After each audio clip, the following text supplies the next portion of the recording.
Assalamualaikum warahmatullahi wabarakatuh.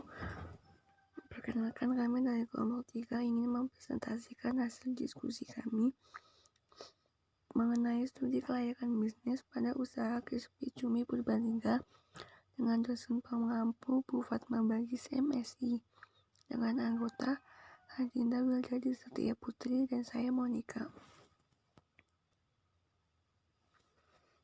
Yang pertama, latar belakang. Crispy Cumi Purbalingga. The Crispy adalah makanan ringan yang terbuat dari olahan hasil laut, yaitu cumi. Awal mulanya didirikan usaha ini untuk membantu perekonomian yang ada. Usaha tersebut juga menjadi peluang besar dalam pangsa pasar, karena hasil olahan laut berupa cumi jarang ditemu di daerah tersebut. Selain menjadi peluang untuk meningkatkan perekonomian, juga dapat memperkenalkan produk baru ke kalangan masyarakat. Untuk ikut serta memajukan perekonomian di Indonesia, masyarakat berlomba-lomba dalam membuat berbagai jenis makanan yang baru dan unik. Dalam proses penjualannya dilakukan sangat memperhatikan daya saing yang tinggi dan bagaimana caranya bisa menarik simpati pada konsumen, khususnya kalangan anak-anak, remaja, dan dewasa. Aspek organisasi dan manajemen. Usaha ini bernama Cumi Crispy atau The Crispy, dengan pemilik Aprilia Dwi Kurniawan. Jenis organisasi yaitu perorangan, beralamat di Purbalingga. Aspek organisasi dan manajemen. Yang pertama ada unsur pemimpin. Usaha ini akan menggunakan pendekatan atas bawah atau top down dan pendekatan bawah atas atau bottom up, dengan tujuan terciptanya hubungan komunikasi yang baik dan timbal balik yang seimbang antara pemilik dengan pegawai. Yang kedua ada uraian tugas. Uraian tugas dari waktu yang digunakan untuk merencanakan usaha agar dapat berkembang untuk jangka panjang dan bertahan di era pasar ekonomi. Yang ketiga ada karyawan program kerja. Proses produksi Crispy Cumi dilakukan secara maksimal agar dapat mencapai target atau tujuan yang diinginkan perusahaan. Badan hukum. Bentuk usaha yang digunakan yaitu perorangan, modalnya berasal dari anggota sendiri. Ada juga NPWP, nomor pokok wajib pajak. Cumi Crispy mendaftarkan NPWP ke Departemen Perpajakan di Purbalingga. NPWP merupakan nomor yang diberikan kepada wajib pajak sebagai sarana untuk administrasi perpajakan dan sebagai tanda pengenal usaha untuk membayar kewajiban perpajakan. Selain itu juga ada SITU, surat izin tempat usaha.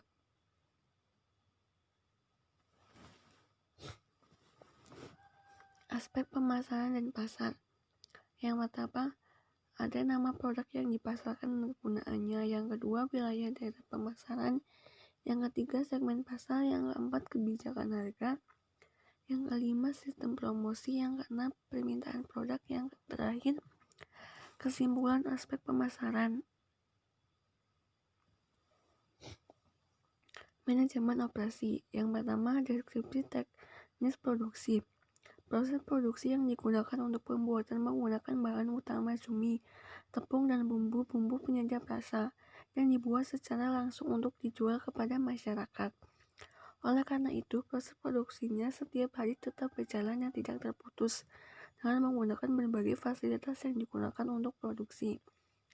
Yang kedua ada teknologi produksi. Teknologi produksi menggunakan alat-alat modern seperti freezer, alat penggorengan, dan alat pengukur suhu panas minyak penggoreng. Dan setelah digoreng, ditiriskan terlebih dahulu lalu dimasukkan ke etalase pemanas makanan agar tetap gurih dan renyah.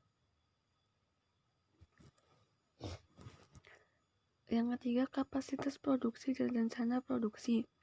Proses produksi sesuai dengan pelanggan dan kondisi. Jika di hari libur, maka proses produksi banyak karena minat pelanggan lebih tinggi. Jika di waktu sepi, produksi menurun. Selanjutnya, bahan baku dan bahan penolong. Bahan baku utamanya yaitu cumi yang masih segar.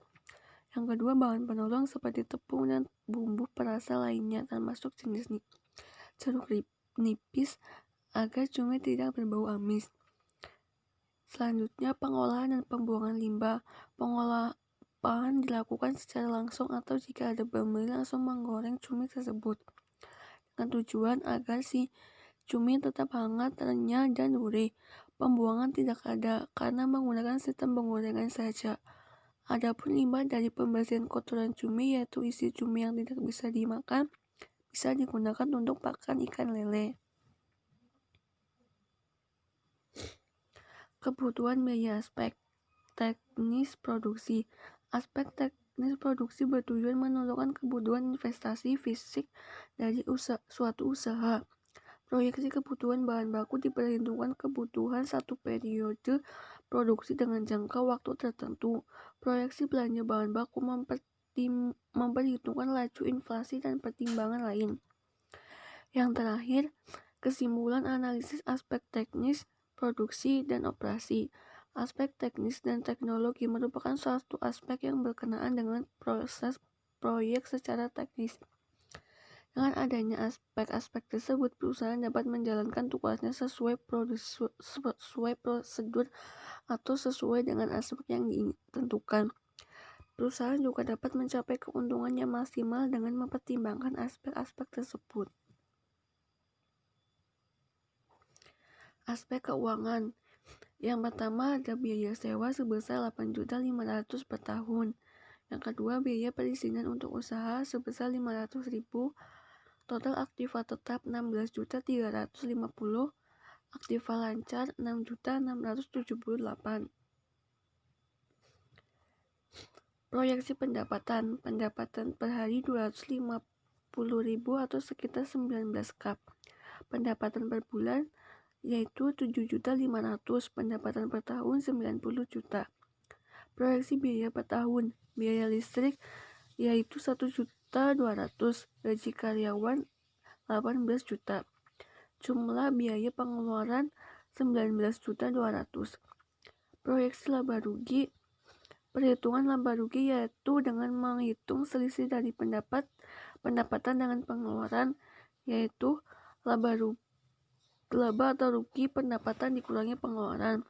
Pendapatan 90.000 dan 90 juta dan pengeluaran 19.200.000 dengan hasil 70.800.000. Dengan demikian laba yang diperoleh per tahun yaitu 70.800.000.